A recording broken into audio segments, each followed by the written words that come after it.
Hey everyone, I hope you're doing well and staying safe during this time. If you're new here, welcome to the channel. Like I said, thank you so much for checking me out. If you haven't done so, please make sure to hit that subscribe button just right below the video. Cool, thank you so much. I really do appreciate it. And if you're returning, welcome back. Thanks again for your support. I truly do appreciate having you here.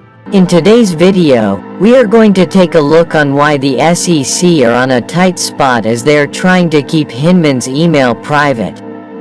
But first, before we go on with today's video, a sub to the channel would be very appreciated. Comment, share the video, and don't forget to leave a thumbs up for the video. And without further ado, let's get into it. Well, Ripple has achieved significant procedural success by persuading the courts that Ripple's emails pertaining to William Hinman's critical Ethereum speech were not protected since they were just his own opinions, rather than those of Ripple. And so, the regulator is putting in significant effort to keep these emails hidden. But how is it playing out for the SEC? And for how long will they keep playing this game of reconsideration once the courts deliver on a ruling? It was alleged by the defendants that the plaintiff had wanted a do-over because it was dissatisfied with the preliminary ruling. In the words of Ripple, Hinman's statements are extremely related to the objectives of the search. If the defendants are able to get the communication, they may be able to challenge the company's assertions concerning the regulatory standing of the XRP coin. Following a ruling by federal judge Annalisa Torres early this month, the SEC now claims that the matter has been settled in the disservice of the firm. The executives had sought to have the lawsuit dismissed, but the ruling was overturned. When it came time to establish whether the defendants were aware of or chose to disregard the fact that they were in violation of securities laws, the court rejected the proposed scienter test, which the plaintiff had urged the court to consider. Therefore, according to the Securities and Exchange Commission, the court should not require it to turn up its internal records, regardless of whether or not they are protected by the Deliberative Process Privilege (DPP). According to Hinman, during his testimony in late July last year, Ripple was warned about the nature of the XRP coin. According to other sources, the SEC has recently requested an extension of time to reply to Ripple's move to strike the company's response report, which was filed in February. To this day, the SEC has maintained its position that XRP was sold as unregistered security by Ripple, and it has initiated a lawsuit against the company. The CEO of Ripple, Brad Garlinghouse, and co-founder Chris Larsen were each charged separately by the regulatory authority. Federal Judge Sarah Net Byrne has ordered the SEC to disclose updrafts and emails connected to a 2018 speech delivered by William Hinman, the former chief of the SEC Division of Corporate Finance, to the public. During his speech, Hinman emphasized that Ethereum, ETH, was not a security, but Ripple hoped that the emails can prove about talks about XRP that the SEC do not want to disclose. In recent court filings, Judge Annalisa Torres allegedly rejected the SEC attempt to invalidate Ripple's use of a fair notice defense, which the SEC had sought to do. The SEC has categorized XRP as a security, but Ripple asserts that the agency neglected to notify the company in a timely fashion. Garlinghouse and Larsen were both accused of securities fraud by the SEC, which Torres did not dismiss.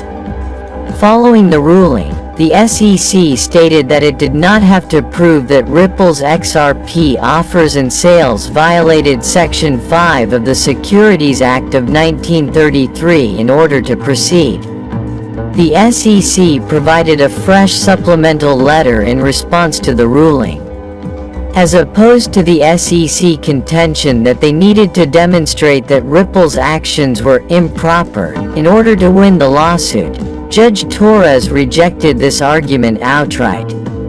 As a result, the SEC asserts that the decision of Judge Torres makes it clear that their internal documents are not relevant.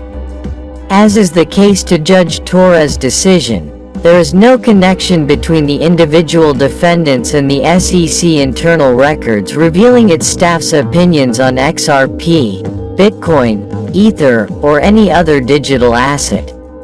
Individual defendants' knowledge of or purposeful disregard for the facts comprising Ripple's alleged breaches cannot be determined from non-public SEC filings, which are not available to the public. According to John Deaton, an attorney who is defending XRP holders in the dispute, the SEC's most recent action is the most significant in the case. However, the SEC appears to be taking a different strategy in its long-running dispute with Ripple. Ripple's action mode technique has a far more indirect genesis than most other cryptographic mechanisms. This letter marked the beginning of Ripple's efforts to persuade the SEC to provide over documents. In declining to take action, the SEC asserted the privilege of a deliberate process. The SEC filed a motion with the court on February 17 seeking partial review and clarification of Magistrate Judge Ned Burns' DPP ruling. Earlier this month, Bill Hinman, a former director of the Securities and Exchange Commission's Division of Corporation Finance, often known as Corp Fin, delivered an address. However, as in the report, the court did rely on one document linked to the speech in making its decision, which defendants chose to stress in their argument. The extra 67 emails with accompanying drafts of statements made before the court on defendants' petition were not taken into consideration. It further argued that these pieces demonstrated that it was not only a last-minute consideration during the decision process, as previously asserted. It was an important link to make while looking into the SEC consideration process for Ether. According to Attorney Deaton, the subject of this motion is an email discussion between the attorney and the SEC in which the attorney argued that Ethereum was no longer regarded as a security. However, it's quite unlikely that anybody brought up XRP at any point during the whole talk. But, if someone did bring up XRP, what was the outcome of the discussion?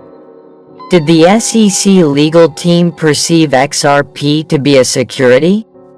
If so, what transpired as a result of this determination that caused the SEC to file a lawsuit against Ripple? Additionally, as a consequence of a Freedom of Information Act action, Empower Oversight has obtained the initial set of records from the Securities and Exchange Commission, which was previously unavailable. On August 12, 2021, the nonprofit submitted a Freedom of Information Act request, but the SEC did not respond, prompting the organization to file a lawsuit, file an administrative appeal to the SEC initial claims that there were no responsive records, and send a letter to the SEC along with a new FOIA request for records related to how the SEC FOIA personnel conducted searches for responsive records. It is the goal of the Checks and Balances Committee to determine if the SEC had any conflicts of interest in its cryptocurrency enforcement judgments, notably the SEC versus Ripple case, which was filed the day before the SEC Chair Jay Clayton stepped down from his position. Approximately 3 months later, he was appointed as an advisor to One River, a crypto-centric hedge fund. William Hinman, a former director of corporation finance at the SEC, is one of several former the SEC officials who are being investigated as the court in the XRP case attempts to determine whether his 2018 Ether speech represented his personal opinion or served as public counsel. After Hinman resigned from the SEC, Simpson Thacker and Bartlett rehired him as an associate. Enterprise Ethereum Alliance is a collection of firms dedicated to promoting Ethereum as a business solution, and Simpson Thacker and Bartlett happen to be one of the members of this alliance. At the SEC request, Empower Oversight submitted a comprehensive list of individuals associated with the entities identified in the FOIA request on February 18. This allowed the SEC to find more relevant data rather than restricting its searches to only specific email addresses domains, as it had done previously. Jason Foster, the organization's founder and president, stressed that the organization's commitment to seeking accountability through the public's right to know will not be compromised. And that's all for today's video. Thanks for watching. Did you like the video? Do you think the SEC will be successful in persuading the court not to make the emails public? And what do you think the emails will contain? If you want to continue to know about XRP, we have got 2 videos waiting for you on the end screen to check out. Make sure to subscribe and give us a thumbs up. Thank you so much for watching. See you in the next video. Kindly note that prices of cryptocurrencies frequently change, so by the time you watch this video, it might have changed to a whole new value. The information provided in this video does not constitute investment advice, financial advice, trading advice, or any other sort of advice, and you should not treat any of the content as such. I'm your guy. I will keep you posted. I'm your advocate. I'll be back on a daily basis, usually multiple times per day, with these videos to keep you updated with everything going on. So, I hope you enjoyed the video. If you haven't done so, make sure to hit that subscribe button. Feel free to share any of my videos with your friends, family, social media, or anybody who may care to listen.